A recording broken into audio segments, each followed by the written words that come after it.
എല്ലാ കൂട്ടുകാർക്കും അഡ്രീസ് വേൾഡിലേക്ക് സ്വാഗതം. ഇന്ന് ഞാൻ വന്നിട്ടുള്ളത് ഒരു വളരെ പെട്ടെന്ന് തന്നെ തയ്യാറാക്കിയെടുക്കാൻ പറ്റിയ മോരുകറിയുടെ റെസിപ്പിയുമായിട്ടാണ്. തേങ്ങ അരച്ച് ചേർക്കാത്ത ഒരു മോരുകറിയാണ് ഇന്ന് ചെയ്യുന്നത്. വീഡിയോയിലേക്ക് പോകുന്നതിന് മുമ്പായിട്ട് ആരെങ്കിലും ആദ്യമായി എൻ്റെ ഈ ചാനൽ കാണുന്നുണ്ടെങ്കിൽ ഒന്ന് സബ്സ്ക്രൈബ് ചെയ്ത് സപ്പോർട്ട് ചെയ്യണേ. കൂടെയുള്ള ബെല്ലൈക്കൺ ഒന്ന് ക്ലിക്ക് ചെയ്താൽ ഓൾ എന്നൊരു ഓപ്ഷൻ കാണും. അതിൽ കൂടി ക്ലിക്ക് ചെയ്താൽ ഞാനിടുന്ന എല്ലാ വീഡിയോസിൻ്റെയും നോട്ടിഫിക്കേഷൻ അതാത് സമയത്ത് നിങ്ങളുടെ ഫോണിൽ നിങ്ങൾക്ക് ലഭിക്കുന്നതായിരിക്കും. വീഡിയോ ഇഷ്ടപ്പെട്ടാൽ ഒരു ലൈക്ക് തരാനും ഷെയർ ചെയ്യാനും കമൻറ്റ് ചെയ്യാനും മറക്കരുത്. അപ്പോൾ ഇതെങ്ങനെയാണ് ഉണ്ടാക്കുന്നതെന്ന് നോക്കാം. ഞാൻ ഇതിനായിട്ട് എടുത്തിരിക്കുന്നത് 1/2 ലിറ്റർ തൈരാണ്. നല്ല പുളിപ്പുള്ള തൈരാണ്. ഇതെങ്ങനെയാണ് ഉണ്ടാക്കുന്നതെന്ന് നമുക്ക് നോക്കാം. കുട്ടികൾക്കൊക്കെ ഇത് വളരെ ഇഷ്ടപ്പെടും. നല്ലൊരു കറിയാണിത്. ഇതിനായിട്ട് ഞാനിവിടെ ഒരു പാത്രം എടുത്തിട്ടുണ്ട്. അത് നമുക്ക് അടുപ്പത്ത് വയ്ക്കാം. ചട്ടി ചൂടാകുന്ന സമയത്ത് ഇതിലേക്ക് വെളിച്ചെണ്ണ ചേർത്ത് കൊടുക്കാം. വെളിച്ചെണ്ണ തന്നെ ചേർക്കണം. എണ്ണ ചൂടായി വരുമ്പോൾ ഇതിലേക്ക് 1/2 ടീസ്പൂൺ കടുക് ചേർത്ത് കൊടുക്കാം.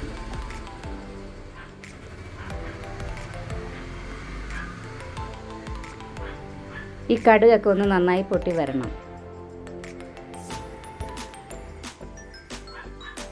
ഇതിലേക്ക് ഒരു 1/4 ടീസ്പൂൺ ഉലുവ കൂടി ചേർത്ത് കൊടുക്കാം.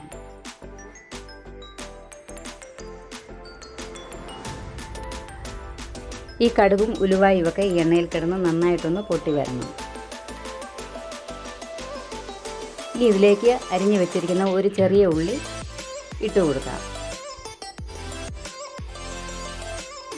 ഇതൊന്ന് ഗോൾഡൻ ബ്രൗൺ നിറമാകുന്നത് വരെ ഒന്ന് എണ്ണയ്ക്കകത്ത് കിടന്ന് മൂത്ത് കിട്ടണം. ഇനി ഞാനിതിലേക്ക് ചേർക്കുന്നത് വെളുത്തുള്ളിയാണ്.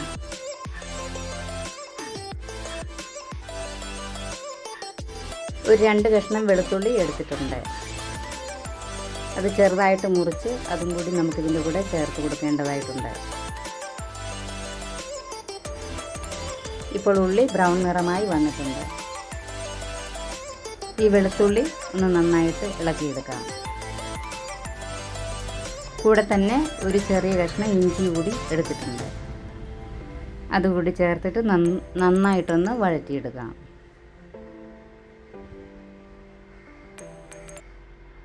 ഒരുപാട് ബ്രൗൺ നിറമാകേണ്ട കാര്യമില്ല. ഇനി ഇതിലേക്ക് പച്ചമുളക് ചേർത്ത് കൊടുക്കാം. ഞാൻ 2 ചെറിയ പച്ചമുളകാണ് എടുത്തിരിക്കുന്നത്. നീളത്തിൽ വേണമെങ്കിൽ നിങ്ങൾക്ക് പച്ചമുളക് അരിഞ്ഞ് ചേർക്കാം. ഈ മുളകിൻ്റെ പച്ചമണമൊക്കെ ഒന്ന് മാറുന്നത് വരെ എണ്ണയ്ക്കകത്ത് കിടന്ന് ഇതൊന്ന് വഴന്നു വരണം.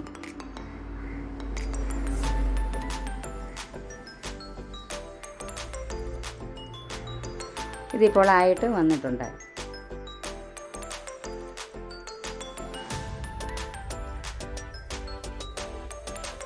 ഇനി ഇതിലേക്ക് ഒരല്പം കറിവേപ്പില ചേർത്ത് കൊടുക്കാം.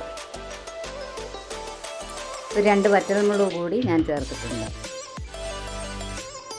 നന്നായിട്ടൊന്ന് ഇളക്കി കൊടുക്കാം.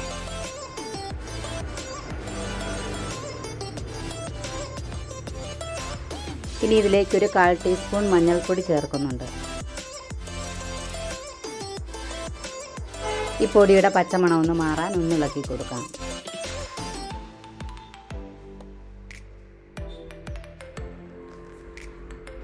ഇനി ഇതിലേക്ക് ഞാൻ നേരത്തെ റെഡിയാക്കി വെച്ചിരിക്കുന്ന തൈര് ചേർത്ത് കൊടുക്കാം. 1/2 ലിറ്റർ തൈരാണ് ഞാൻ എടുത്തിരിക്കുന്നത്. ഇത് ഒഴിച്ചു കഴിഞ്ഞാൽ അന്നേരം തന്നെ ഇത് ഇളക്കിക്കൊണ്ടേയിരിക്കണം. ഈ തൈര് തിളച്ചു പോകാൻ പാടില്ല. ഉപ്പും ഈ സമയം തന്നെ ഇതിലേക്ക് ചേർക്കേണ്ടതാണ്. ശ്രദ്ധിക്കുക, മോര് കാച്ചുമ്പോൾ ഉപ്പ് കൂടെ ചേർത്ത് കാച്ചുകയാണെങ്കിൽ പിരിഞ്ഞു പോകത്തില്ല. അല്ലെങ്കിൽ പിന്നെ നമ്മൾ ഉപ്പ് ചേർക്കേണ്ടത് മോര് നന്നായി തണുത്തതിന് ശേഷം മാത്രമേ ചേർക്കാവുള്ളൂ. നന്നായിട്ട് ഇളക്കി കൊടുക്കാം. മോര് തിളച്ച് വരാൻ പാടില്ല.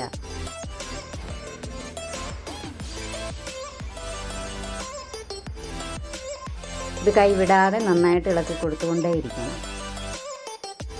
മോര് ചൂടായി വരുന്ന സമയം നമ്മുടെ കറി ഇവിടെ റെഡി ആയിട്ടുണ്ട്.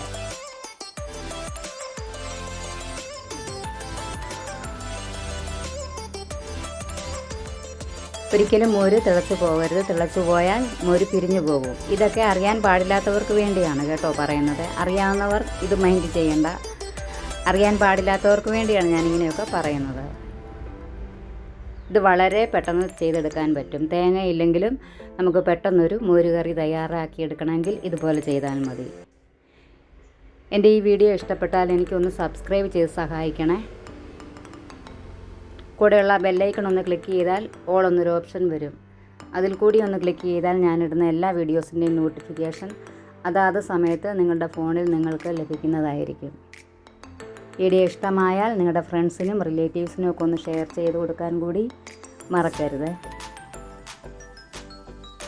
ഇതുപോലെയുള്ള നല്ല നല്ല വീഡിയോസുമായിട്ട് ഞാൻ വരുന്നതായിരിക്കും. ഇപ്പോൾ ഞാൻ സ്റ്റൗ ഓഫ് ആക്കിയിട്ടുണ്ട്. പിന്നെ ഒരു കാര്യം പറയാനുള്ളത്, നമ്മളിത് ചെയ്യുന്ന സമയത്ത് ഫ്ലെയിം ലോ ഫ്ലെയിമിൽ ഇട്ടുകൊണ്ട് വേണം തൈര് ഒഴിച്ച് കൊടുക്കാനായിട്ട്. ഇപ്പോൾ നമ്മുടെ മോരുകറി ഇവിടെ റെഡി ആയിട്ടുണ്ട്. വളരെ പെട്ടെന്ന് തന്നെ ചെയ്തെടുക്കാൻ പറ്റും. നിങ്ങളിതൊന്ന് ചെയ്ത് നോക്കിയിട്ട് ഫീഡ്ബാക്ക് അറിയിക്കണേ. നാളെ ഇതേ സമയം മറ്റൊരു വീഡിയോയുമായി ഞാൻ വരുന്നതായിരിക്കും. എല്ലാ കൂട്ടുകാർക്കും നന്ദി.